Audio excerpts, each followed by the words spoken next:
Kazi na utu. Tunasonga mbele. Nashukuru tena katika mwendelezo wa ratiba yetu ya ukaguzi tumefika katika kituo chetu cha afya cha hapa Kaliua.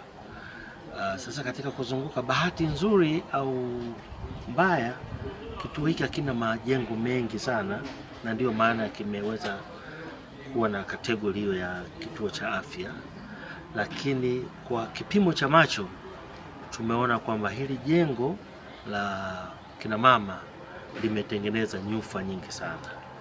Lakini sasa kwa bahati nzuri, kwa kiwango cha fedha ambacho Mheshimiwa Rais alitupatia na tukajenga hospitali yetu ya wilaya ambayo haiko mbali sana, ni kama kilomita 1 kutokea hapa.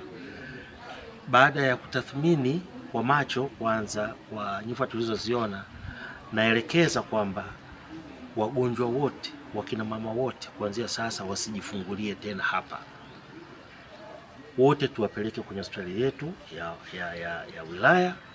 Lakini na mwelekeza pia mkurugenzi sasa alete engineers wetu wafanye tathmini kwenye hili jengo. Je, bado linaweza kukaa na kukalika, linaweza kuendelea kutumika, linaweza kuboreshwa, au inatupasa kutengeneza bajeti upya kwa ajili ya jengo jipya.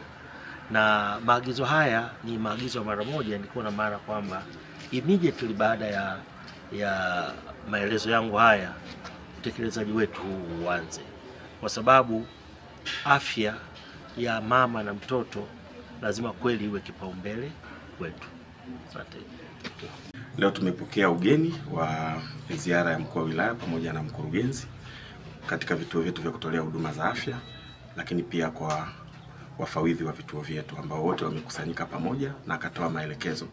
Lakini pia pamoja na yeye tumefika kwenye kituo cha afya cha Kaliua kwa ajili ya kuangalia maendeleo ya kituo, utendaji kazi, lakini pia hali ya majengo na vifaa tiba vilivyopo.